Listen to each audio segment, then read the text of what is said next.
Welcome to Office Hours, where we answer your tech and media-related questions 365 days a year, but you only get to see them on weekdays and Sunday not so much. Alexander's going to be our reader today. Alexander, what do we have? First question is coming in this morning from Craig Kadoki in Toronto, Canada. Is anyone using NFC tags for inventory? The idea of storing info on the tag for serial number, inventory ID, and repair use history is an interesting idea. Courtney. I played with NFC tags, programmable NFC tags, when they first came out, and I found them kind of problematic because, A, you got to program them with something like a programmer that can talk to them and unlock them and store data on them. Unlike everything else, which now, since the QR code came about afterwards, QR codes are a lot easier, and you can just link a number in the QR code to a database where you can store all that repair use history in your separate database rather than storing it in the tag itself. The other problem is if you've got rental equipment that's going to go out for rental, you don't want to have a tag in it that someone can change easily, with their own programmer. So, if you put, a nice metal QR code that identifies that product, and you can put a lot of data in a QR code besides just a serial number to link it to a database. You can put your address and your telephone number if it's lost, and somebody can then read it and send it back to you if they find it stolen or somewhere. So I've gone to QR codes are easy to print out. You can print out a sheet of like 50 of them on a single sheet of sticky label paper, and cut them up and stick them on things. A lot easier to deal with than the NFC tags, Craig. Interesting to know your application. Jeff. Yeah, I actually use them extensively, not for inventory, but so there's a couple things to that. I've never heard of the concept of using them for inventory in the sense that you're storing all that information on the tag. I guess to a limited extent you could, because there is, text that you can store on that for many reasons, including what Courtney mentioned. I'm not sure that's a great approach, but they each kind of have a unique serial number, if you will, identifying number, in this sense that I use them, for example, to also trigger shortcuts on the phone. So just tapping them with the phone will initiate shortcuts. And I'm not programming them at all. I tap the phone once to identify that tag based on its internal number. I believe also, to address Courtney's issue, I believe you can actually lock it, and I think there's some that maybe you can even get that are not programmable. So I think you could solve that issue, but I would use them more with the approach of they're just a unique identifier that you can put on there that is easily read by phones and other devices, and tie that to some centralized database that links those things to. Craig. Yeah, so what I was thinking was part of the reason for doing it that way was then you don't have to have anybody who's got a smartphone can read the information. They don't have to go to a database. They don't have to be online. They don't have to be connected to any special service. Pardon me. So that was kind of compelling. Part of my concern with it is sticking it on a metal microphone. I know that they don't deal well being attached to certain metal objects. I'm not sure what the quantifiers of how much density there is or whatever, but if it's stuck to the outside of a microphone, not sure if that's going to work as well. But that was basically the use case, was just that it could be read without any other connection to software, just with the phone. And as far as the programmability of it, I think once you start developing it, I would have thought that it would be probably just as easy as building new QR codes all the time. But that was the use case. Jeff. Yeah, I don't think you would have an issue. I mean, given enough surface area of sticking it to something like a microphone, I don't think it would interfere with use or quality or anything else of the microphone, and vice versa. I think you'd be fine, scanning it per se. But you would have the issue that Courtney brought up. I mean, if it's going to contain repair and use history, by definition, that must be updated. And, there's really no controls, at least that I'm aware of, to, for like authorization, who gets to update it. If it can be updated, then to Courtney's point, anyone can update it, for better or for worse. And I mean, if I had it in my possession, I almost would have to, as a joke, because it's there. I actually worked on a DoD project where we used RFID for inventory. So basically, when something went into the warehouse, right, it would go in with the forklift, and there were sensors in the garage, and that would check it in. But yeah, I think QR codes are the way to go for something as simple as a serial number. But you're still going to need a database. Yes, you can push data to an NFC tag, but it's a terrible idea that the box itself would actually be the keeper of its own data. Craig, did you have more? Yeah, I just want to go back to the idea about the metal surface. Jeff, if you've used them, then you know better. But I've just been reading about them, and it says in a lot of the specs for them not to be used on metal. You have to get special ones to use on metal surfaces. So that was part of it too. Is if you've used them, just the general tags on a metal surface, how well does it actually work? That is true, but it's not a big difference. So it is just an issue of the backing of the tags. You just have to get the right ones that say, and they have that backing, that they're made to be used on metal. Next question. This question is from Andre Dole in Berlin. Any idea if NDI tools will ever become equal on Mac and PC? Some tools are still missing in the Mac realm. Guy. Well, let's take a look at them side by side. So on the left side, we've got the PC. On the right side, we've got a Mac. And if you could see that they're kind of par for par, let's just walk down the line. Webcam. This one is kind of a biggie because on the PC side, you can actually do 4 inputs on the webcam side. Studio Monitor, one of the cool things on the PC is you could just keep clicking Studio Monitor and spawning more and more windows. On the Mac side, you would actually have to duplicate this app, and then you could have multiple Studio Monitors open. Screen capture is called Scan Converter. Router is Router. Test Patterns is Test Patterns. Access Manager is Access Manager. You will notice now this one here, which let me pull up my fancy Telestrator. You can see here is called Bridge. And with Bridge, you can do this, which is transcode footage or host. There's 3 different modes. You could host, you could join, or you could transcode locally. So for those of you with like Rodecasters and you have a full NDI source, you could use this software on a PC, not on a Mac, because you notice that, again, it's missing on this side. So this little app is probably the biggest deal for those that want to transmit NDI from afar. So some of us will use this to take a camera from one venue and transmit it across the public internet. And I'm not going to click on host because it'll expose my IP. And that's the way it works is you punch a hole in your firewall, say port 5090, and then you do that on your router, and then you could flow video from one place to the other. So you could have a Rodecaster in, a hotel somewhere far away and blast it all the way.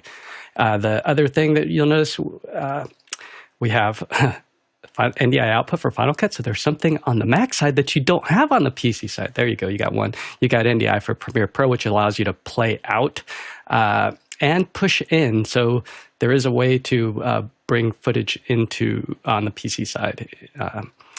So you could do what do they call that? A growing file.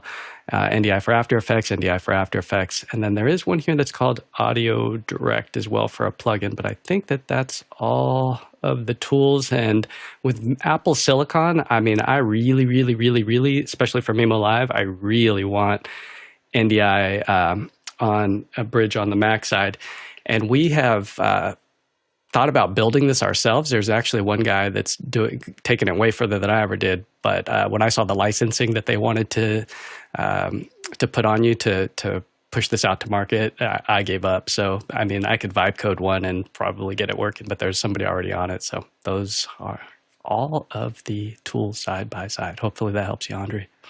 If I were to guess, I don't think they're trying to deprive you of anything. I'm guessing that the PC network stack is easier to address, but really iOS, iPad OS, I think are kind of the max saving grace when it comes to NDI because they are like much easier to, in my experience, to use and to access than anything on the mobile side for Android.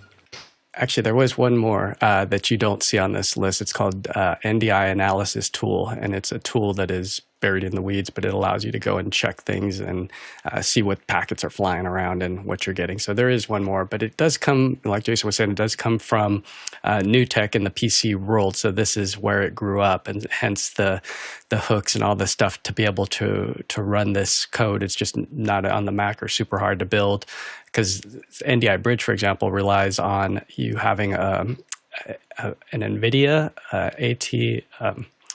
AMD graphics card or an Intel Arc card. So if you don't have one of those three, it's not going to work. So I'd imagine that just tells me off the top of my head that we don't have that kind of GPU.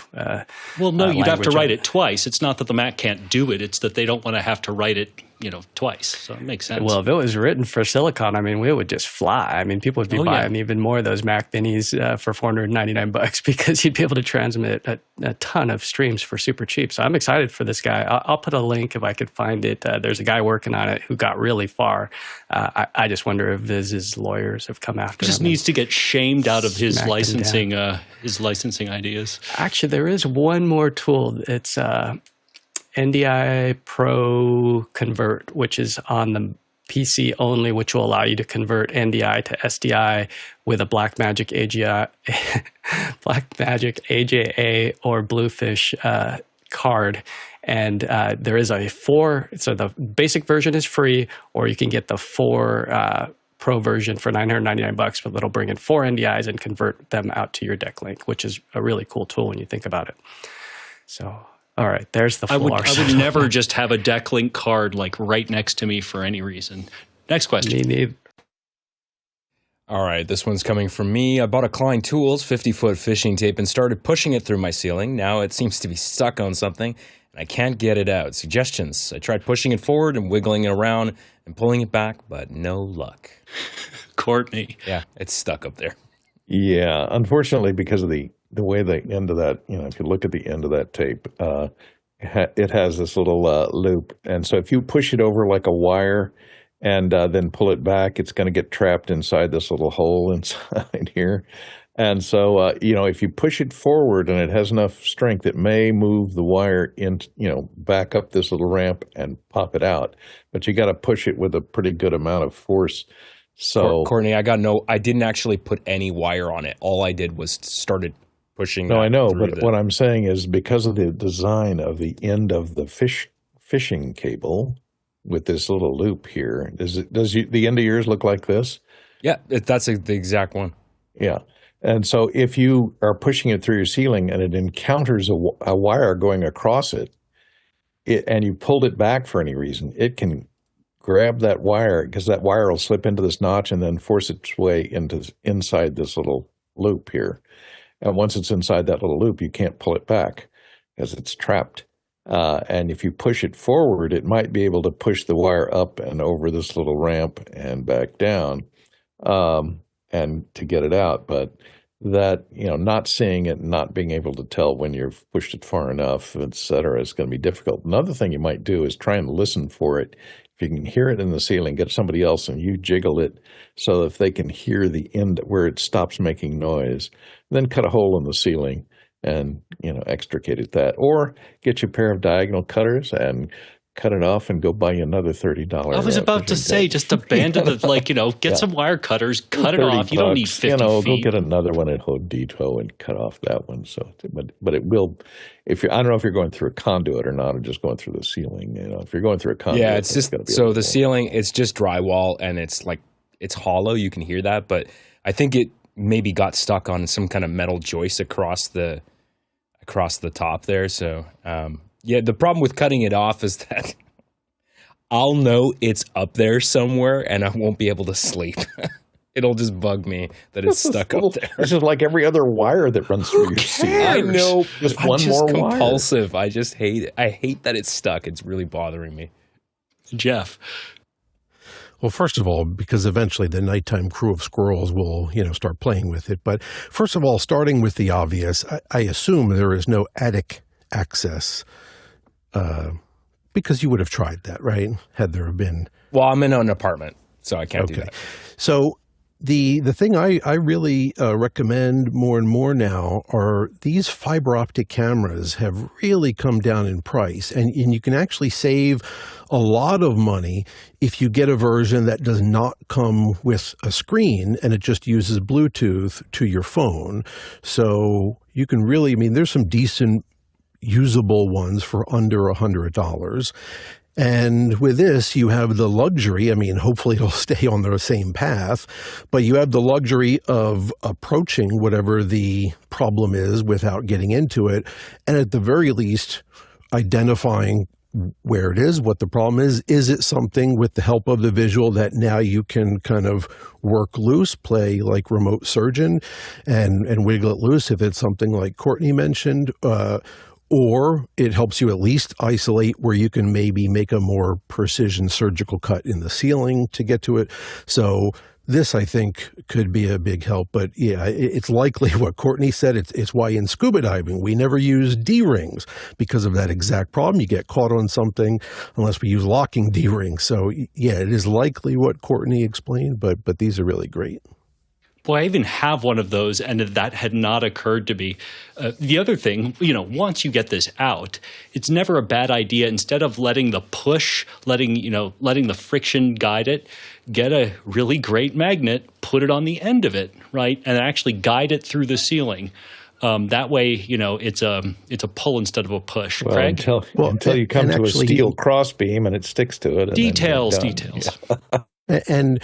And there are more expensive ones that act as that tape. So in other words, you're using the fiber optic cable to be that thing that you use to guide a wire. Or, folks will tape it if you need something with a little bit more rigidity. So they'll tape the fiber optic cable to something like that fishing tape and use them in conjunction. So you see where you're kind of guiding it through. Greg? Yeah, I was just going to add, there are different makes of fish tapes that, rather than having that type of folded over end on them, actually have a captured eye at the end that's actually on a rotating, like the way that it's made, it will rotate. And then you can't inadvertently, you can still tie something to it, but you can't inadvertently snag something with it, which might be a future consideration. Yeah, I mean, I have the exact same one. I've managed to get into all sorts of trouble with this. When you get this fixed, absolutely snip that top off because it's just a terrible design. But yeah, it's amazing because Klein Tools are usually pretty great. Next question. This one's coming from Mike Beardmore in Bedford, UK. Targeting the ear canal rather than home theater. Would this tech help production audio engineers? And there's a link to a Twit podcast there. So, I mean, I have not seen this yet, but I'll put it up. And, I was scrubbing through, hopefully getting a sense of this. But at the end of the day, I'm going to guess what they're saying, which is basically, yes, if it enters the ear canal, then it's going to be spatial, right? Spatial can be done surround sound can be done with just headphones, right? Because of course it can. That's how your ears are hearing it anyway. Courtney? Well, this thing is, I went to their website that they're talking about this MEMS transducer here, which is, micro machines, basically a transducer. And you can see the size of the chip there to use in earphones that go in the ear transducers. I haven't seen the video, so I can't really comment on what they're saying about it, but this is still under development. It says it... And I'm not sure if they're talking about the same one. Oh, sorry, I didn't mean to start that. But it says 157 dB. It can get up to. That's pretty loud. That's hearing damage loud. An audiologist is suggesting something that gets that loud. I'd be careful about that. Yeah, I was trying to find, where does it say? There's a nice. I'm going to go out on a limb here and say that wouldn't actually help during a trade show. And unmatched output. Yeah, well, I would not want to go deaf with one of those things in my ear. So, anyway, apparently it can deliver, for such a tiny thing, and can deliver a lot of sound output in a closed airspace. Yeah, again, I never say never, but I'm just no. I'm willing to play around with a lot of things. My hearing is not one of them. Next question. This question is coming in from Craig Kadoki in Toronto, Canada. What do we think about Apple's new Music Connect service? Has anyone played around with this? I think I know what it is, but I think this was like a beta release that was just yesterday. Alexander. I haven't, but I just looked at it. Let me, Music Connect? I'm going to pull this up in real time. I'm surprised Apple, why are they doing this now is my question. I love the idea, don't get me wrong. I think, to have a single place where people can upload assets and promote records and stuff like that and have a nice interface for this is a good idea. But why has it taken... Well, this was called iTunes Connect, if I understand what this is. Oh, okay. So this is is this a rebrand? I think they've just rebranded it because, iTunes is dead to them.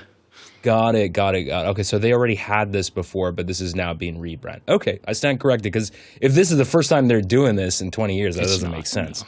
No. Okay, all right. That's good, though, because I had no idea what it was. Next question, asked and answered. This one is coming from me. Does MADI require a license to implement? Is that why we think Blackmagic Design went with MADI instead of some other AOIP protocol on the ATEM Extreme ISO G2? Courtney.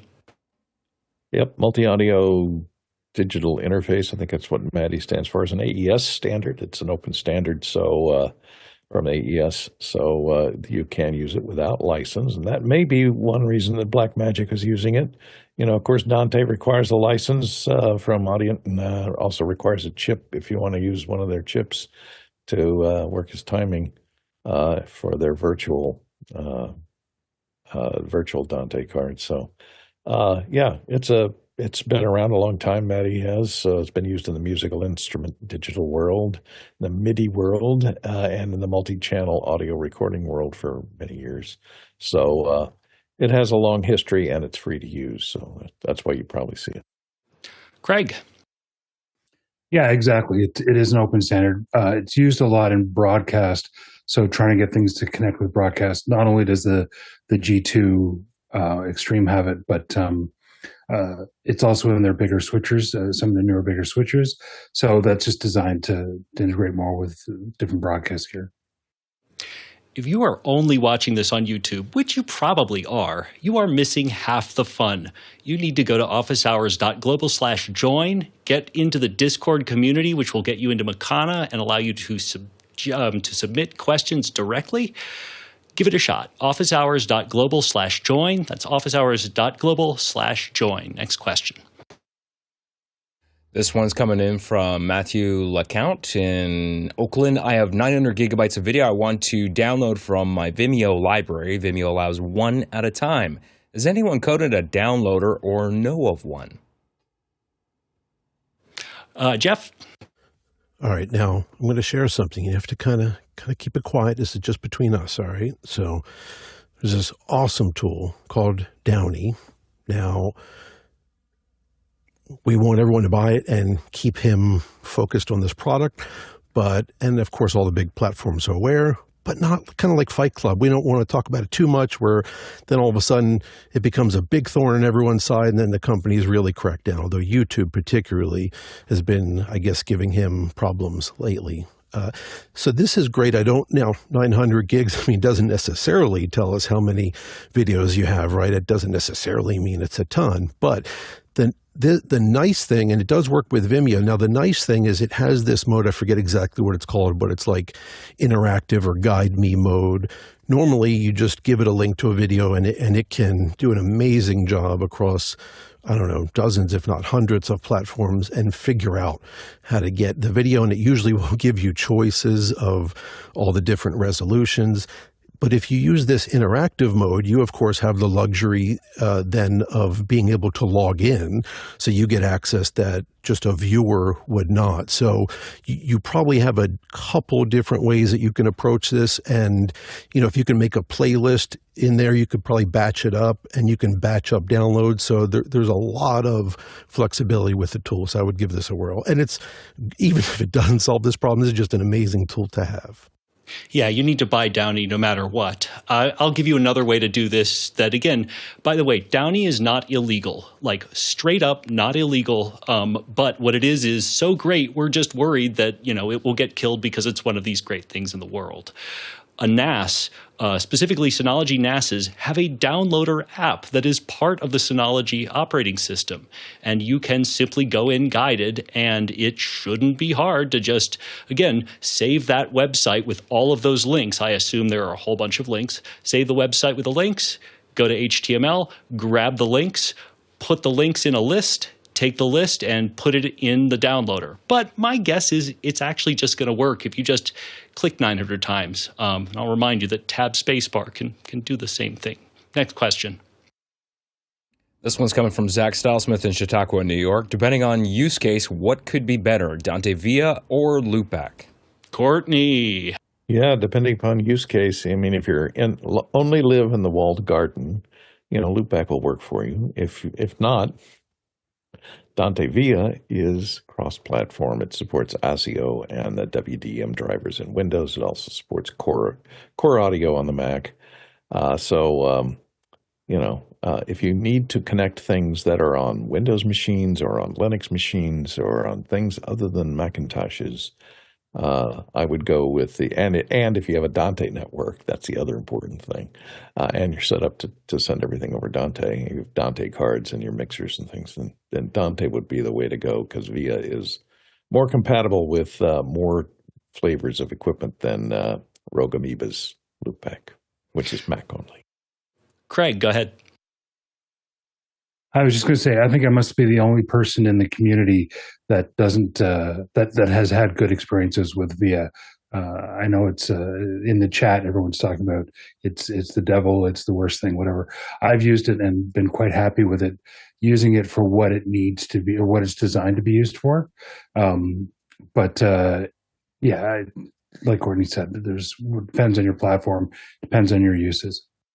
Well, and just because both of them are, allow you to have app level routing of audio, they actually could not be more different, right? The use cases where you are going to be using them, vastly different. So, I mean, depending upon what you really need it for, if Loopback can do it, great. But you should be buying that anyway because Via is also inexpensive. I've never had a problem with Via, probably because I've never challenged it. But, I would mention for Zach's sake, you always need at least one actual Dante device on a network because then it becomes the clock and things don't get weird. And I hope you never run into a problem along those lines. And the way to be sure about that is just get one. Next question. This question is from Florence Donald in Silver Spring, Maryland. Routing audio, Loopback or Audio Hijack? Was listening to a conversation last night about routing for comms and program output using same headset and device mapping to one ear. I use different headsets and devices separate. Thoughts? Go ahead.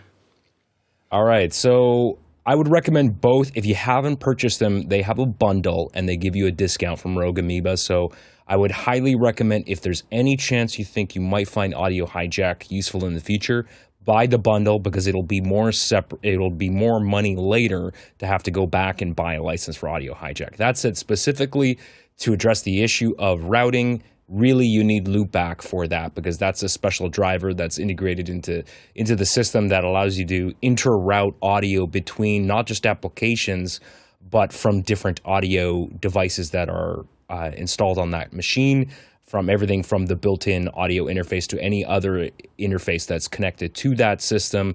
And then you will be able to see all those channels, all the ins and the outs, and then route it. It's got a nice nodal interface where you can drag and drop all that stuff. Audio Hijack is great if you want to do things like, let's say, for some reason, I don't know, you've got a podcast, and let's say you've got a video playing in YouTube and you wanted to capture that audio and record it for playback later. You can use an app like Audio Hijack where you basically, and you have these blocks in the interface. So I could have a block that is my application like Safari, and then I can connect that to a file recording and then just play it out inside the browser and it'll record it. So it's very useful for things like that. I know many people that record podcasts using Audio Hijack because it allows them to ISO record different sources. Also, it is a good way to, for example, run VST audio plugins. So, for example, like the audio meters that many of us use on shows, we often use the Waves WLM audio meters. And how do we get that? Running while Waves is not a standalone application. It is a VST audio plugin, and so you can instantiate that inside of Audo Hijack and then use Loopback to route your audio from, say, Zoom into Audo Hijack so that it's going into your audio meter. That's just a couple of very, very specific use cases that you can explore, and I'll let you explore on your own. Jeff. Yeah, I'll also recommend it at least to consider, and since you're obviously on a Mac, is SoundDesk, and you can achieve the same things. I'd say arguably it's a little bit about functionality, but also maybe what you're more comfortable with in terms of an interface. You know, you can set everything up in Loopback, but it really just depends on if it makes sense to you. When if you haven't looked at it or if you haven't played with a tool like that, sometimes it takes a little bit of getting used to kind of how it works. This might or might not be a little bit more intuitive in the sense that you start at least with a mixer interface, and there's a lot of functionality as you dig deeper. It also, by the way, can host plugins. It's got a good suite of kind of built-in plugins that it comes with, all the kind of basic stuff that you probably would need, but you can run VST plugins on each channel strip. You can also map it to, if you have a controller, for example, with physical sliders, you can map the channels to that. You can integrate certain things to Stream Decks, or for example, I'm always running my audio through this, and I have like a master mute to the master channel, just one button on my Stream Deck. So there's a bunch of flexibility. I'd say arguably this is also maybe better for live streaming, again, just with that interface and how you can use those controls. But you can achieve what you want with both tools. So I'd say just consider both. Craig. On the other end of the spectrum, there's also a couple of utilities. I'm not sure if the first one still exists. It's called Soundflower. I had it for years. And the other one is Blackhole. They're both free utilities that just give you a direct, like you send from one app to a channel of Blackhole, and it shows up. You can listen to that channel somewhere else. There's no mixing. There's no fancy routing or interface for it. It's just a straight one-to-one route. Florence, having taught people that aren't at all familiar with this stuff, so yes, of course you can do either with both. The real difference to me is that Audo Hijack is like a Rube Goldberg machine where you can like set the whole thing up, save it, and then just hit go. Right? So if you are not going to be doing this special routing condition all the time, I think that actually means that Audo Hijack will end up being your winner, because when Loopback gets weird, it gets weird. Jeff. And I will add, I think it's a great point. One of the things that actually attracted me to SoundDesk is similarly each mixer configuration, if you will, can be saved essentially as a file. So you can have a whole bunch of different, and I do have different mixer configurations for different scenarios, different use cases, and then you can, of course, build that into automation where you just as part of, so for example, my one button on the air to do all the things to come on here includes loading the specific SoundDesk mixer file that has all the things set up for this use case. Yeah, absolutely. I didn't want to assume that Florence was, as comfortable with a mixer as most, if not all of us are. Next question. This question is coming in from Zach Stylesmith in Chautauqua, New York. Guy, with NDI Tools, can audio be sent from site A to a remote site, or would it be easier to plug in audio to a camera at site A and just pick up that audio in something like NDI Monitor at the remote site? Guy? So it depends. Are you on a Mac or are you on a PC? If you're on the PC, we saw this earlier where we had the Audio Direct plugin, and if you use something like a DAW with those VST plugins accessible. You could have in and out, something like Harrison Mix Bus would do the trick. If you're on the Mac side, there is a tool called AV Sono, and it's about $149, and it's Mac OS compatible. And basically what it does is it allows you to do the same ASIO drivers for Windows or Mac OS with Core Audio. And then there's another one, which is an NDI audio and video embedder. So this can take embed and de-embed audio and video from your sources. That's another $179. And then there's also an NDI audio gateway. The thing to be aware of, obviously, is latency. And in your NDI bridge, there is a little dial that you can pull when you're the host, and you can say 20 milliseconds. And so whether that's something you could compensate on the other side and dial it in so that your voices aren't kung fu, then I would test them all. I mean, if you don't want to spend any money and you have a PC, it's probably cheapest just to go with an off-the-shelf freebie DAW, like actually is Reaper MADI? I can't remember. If Reaper Reaper's free. Reaper's free, so you can use Reaper as well if you're on a PC. Hopefully that helps. If I could add that it is, it's mostly they free. are super generous in the sense that they let you install it and run it, and there's no time limit, and you get the full features. And they, for better or for worse, they rely on honest folks making a determination at some point that and there's 2 tiers of the licensing that eventually, hopefully, you buy a license and the appropriate license. Next question. This question is coming in from Norm Clare in Waterloo, Ontario, Canada. Has anyone seen the BTS of how they're managing audio mixing for the Olympics? Mixing in North America and remote control over local mixers for in-ear monitors. So awesome. Courtney. Yes. I did look at that. In fact, that was my recommendation for a media pick on Extra Hours on Monday. Dallas Taylor, our friend who does these great behind-the-scenes audio videos, tours, has toured the Stamford, Connecticut NBC Sports facility where all the Olympics is being mixed. They're taking the feed from OBS, the Olympic Broadcasting Services, and they're coming over fiber, I believe, from overseas into that facility in Stamford, and they have these beautiful consoles in there, and even the announce booths look something like this, with just 2 guys and a spotter, and they've got a couple of monitors in front of them with whatever venue is up, and the commentators put on those.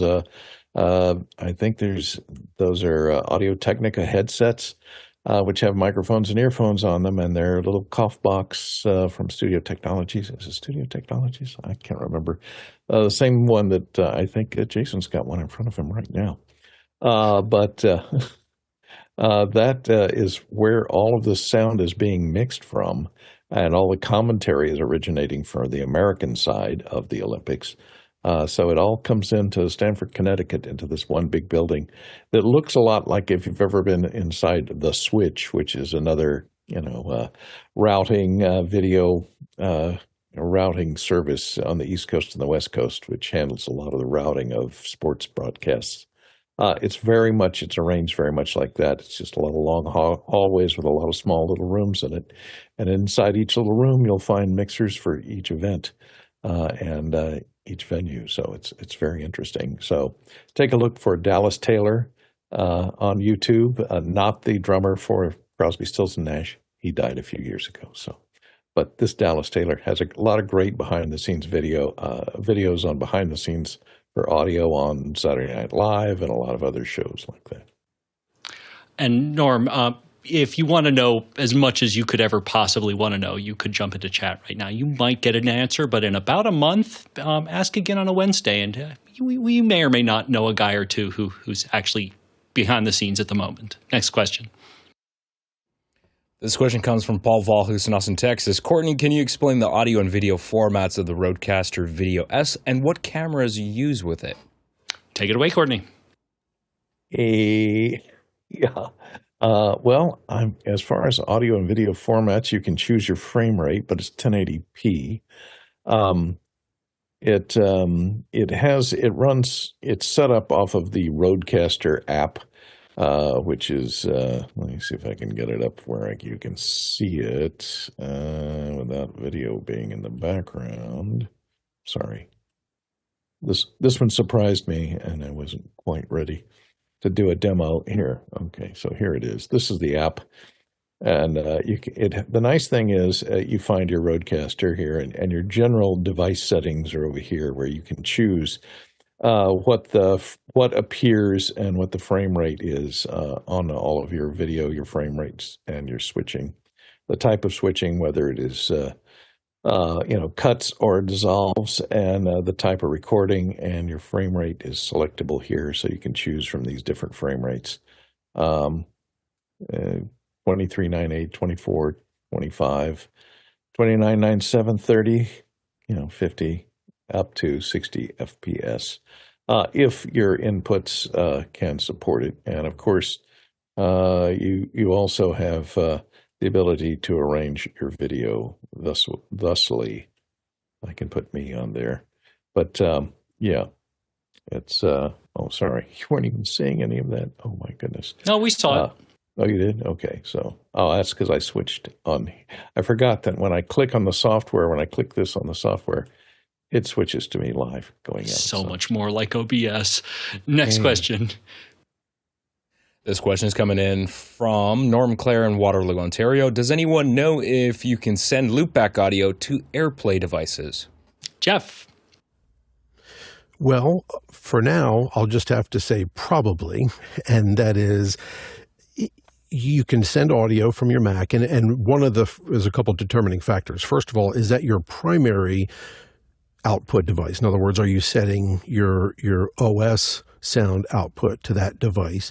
That will determine if it shows up in other things. And there's one other thing I just checked real quick, and they make a good point, which is we all see probably all the time, especially on the phones, is you'll get prompted for any new app or service if you want to give it security access to LAN, to find devices on the LAN. So you said loopbacks, you'd have to make sure loopback in that context has permissions to use it. And then yes, at that point it functions as an output device. The other thing you may play with, which I use all the time and I probably mention a lot, is use aggregate devices in Mac OS. So even if it's just one device, you can put that AirPlay device in an aggregate device, and then other apps see that more as a traditional audio device. Yeah. And Norm, this is why we say buy the bundle. It's not because we love giving money to Rogue Amoeba, although we do. Airfoil is an app from Rogue Amoeba, and its only purpose is basically to do that. So yeah, I am pretty stinking sure that will immediately integrate with all of their other stuff. And they have a common driver. You don't even need separate taps with different applications anymore. So yeah, all good. Next question. All right, this one's from Douglas Carmichael. Have you ever had audio latency issues with Rogue Amoeba SoundSource in a production pipeline? No. Next question. All right, next question is from Norm Clare in Waterloo, Ontario, Canada. Does anyone have experience with live grading? Example, using Resolve, a live stream from camera log through to HLG Rec.2020 encoding. Guy. I haven't done it, but it's very possible. You do have to have the studio version, not the free version, and then you need one of the cards from either Blackmagic or AJA, and then you're bringing it in, and then you got to get it back out. So it's in and out. So it's coming in. You apply your LUT, and then you need something to monitor it, like a Flanders or something. And ideally, you also have some nice scopes, or you could use the DaVinci Resolve scopes. But yeah, it's very possible to send in log, kick it back out 2020 using a fast computer with a decent GPU. You can't do this with a wimpy machine. You're going to need something with some horsepower, and probably not even a laptop. You're going to need something with some throughput to push it. I have a laptop that I would love to try this on, just because I think I could do it, but it depends on if it's HD versus 4K. And that's the other thing that you get unlocked when you have the studio version of Resolve. Next question. Brody Hefner in New York City, New York asks, panelists have mentioned putting equipment manuals on an iPad for field reference. Would it also be helpful to load manuals, wiring diagrams, etc. into an AI or LLM tool to consult for support and troubleshooting? Jeff. yes, with the caveat that, and this is a really great use case, and I have done this with Google Notebook LM. And so, for instance, with DaVinci Resolve, I have one notebook just for DaVinci Resolve because the main manual itself is, I don't know, like 3,000, 4,000 pages, something like that. And then there are a ton of official books from them, which is great. You can download them right off the website, specifically for color grading, specifically for video, specifically for audio. So I have all those manuals dumped into the notebook because the problem you have all the time with asking just a general question to ChatGPT or anything else is sifting out if they are giving you an answer based on an assumption of how all tools like that work, or are they really truly giving you the unique answer to the specific tool you're asking about. So what's nice is this gives it kind of boundaries. In other words, only answer questions in the context of the sources you've put into one particular notebook. Courtney. Yep, that's exactly what I was going to say. Notebook LM, it's free from Google. And I've done the same thing. I've taken all the PDFs. I go to the manufacturer's site, I download the operations manual or the service manual if that's available. Search for the service manual because you'll get a lot more information about how to find the secret menus to control stuff on TVs and things. And then you load them into one notebook. You can make a single notebook and save that notebook that has all your technical manuals for audio, or make another one for all your technical manuals for video or switchers or whatever. And then you can just query it with a voice query if you have a microphone hooked up, or type a text query in, and it'll answer you in voice and give you the answer from the manuals only, using that as the context to look it up. It can even generate a podcast about your, based on the manual of DaVinci Resolve. That would be interesting, let's take a deep dive into DaVinci Resolve. Yeah, Bill. And it's a 2-person podcast that it creates. It's very amusing, but maybe not that informative unless you want to sit there and listen for a 12-minute podcast. That and Blackmagic does great, really tight versions of those every time they demo. Jeff? Yeah, and it's a great point, actually. With not much fanfare, what they've kind of prioritized now is this really impressive video overview feature. So they've kind of almost deprioritized or renamed. It's not even called, Create a Podcast anymore. But there's a video overview, and you can give it some settings or constraints, and it's pretty impressive. I've run that on some dry, boring sources, and it comes up with video assets that are not in the source material and yet relevant. So it is pretty impressive. It's a great way, good point from Courtney, of just kind of trying that tool, because if you dump a ton of manuals, especially for something you're not familiar with, or other sources for that matter, and just let it run this video overview, it's kind of giving you a primer on something that you are not perhaps familiar with. Now, if you've already joined office hours, there is one more step here. If you actually want to maximize your fun and really make use of what you are learning while you're listening to us, you can straight up join as a volunteer. I believe it's officehours.global/volunteer, and share the show with friends. I guarantee you are not the only person you know that would think this is cool. So find that person and tell them about it. And lastly, we are a 501c3 that live entirely on your donations. Nobody here is getting paid. We do it because we love it too. That doesn't mean servers are free. officehours.global/donate. Next question. All right, this one comes in from the QR code. Robert Grader in Caldwell, New Jersey asks, looking for an alternative to EVS to provide a 15-minute delay on an outbound stream. We also need the ability to dump the logo slate. Any proven workflows out there? Oh, a long delay, Guy. If you want to do it with the real money, it's going to be the EVS or something from Ross or Grass Valley. If you want the captioning in, you're definitely going to want those Pro Tools. If you want to do it on the cheap, you can do what I've done, and this is a proven workflow. I'm going to show it real quick because I had to build this for somebody else in the same type of scenario. So basically you have vMix and Premiere, and you can have Premiere and this video, if you Google search same day edit live streaming video to growing file, basically what you're doing is you're able to ingest, in this case I have an SRT MXF file, and it goes into Premiere, and then I could even add graphics or whatever I want, but the important thing is to set the, in the preferences, to set the rate so that it's faster than 60 seconds is the default. So you'll see in the video, I go through it here, and basically it's just capturing the file, and then you could put your 15-minute delay, put your logo or whatever you want, and then you could play it back out. So it's pretty powerful, but it has to be done on a PC because that's the vMix workflow. But I built this for an event, and people were blown away by how this worked in real time. But yeah, watch this video. It details it out. It's about 10 minutes long or so, and it just walks you through the whole thing where you can see the files growing here, and as it grows, as it plays, you're just delaying it to whatever clock count you want, and then you can play it back out, and it'll kick it back out, NDI or SDI, whatever you want, or to a stream. Or you can spend all the money because, of course, there are rack-mounted ways to do this that do it insanely precisely and very, very well.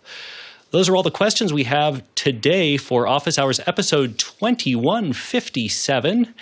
The Tlaloc traversal today is 29,000 miles, 47,000 kilometers, and 230 million bananas for scale. And because we have just a couple minutes here, I'm going to do this thing where I get to read on the card to thank the panelists, of course, but I'm going to take this opportunity to thank all of the back end that never get their names read. So Alexander Knight, of course, the reader.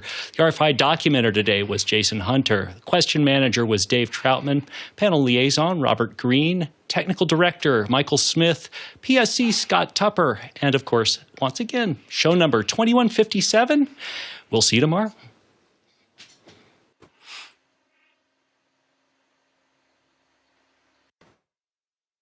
Was the NPR exit. Yeah, we didn't have Fenwick on today. He's the only person I know that uses Loopback and SoundDesk. Oh, I do extensively. I just okay. Yeah, I mean, you can tease out the differences. There are great differences, but no joke, like Rogue Amoeba is so amazing. Well, but I mean, at the same time. Oh yes, I absolutely have. Okay. Yeah, he's running. I think he has loopback sources that then go through SoundDesk or the other way around. Florence, if you need help, you happen to know a few of us. If you've been infected by that Rogue Amoeba. That Rogue Amoeba is a fantastic parasite. It's also a little bit violent. I have this vaccine called Windows. It keeps the amoebas. It sure does. Keeps all those away. Yeah, keeps the amoebas away. Bye, guys. All right. Bye-bye. Good job, Jason.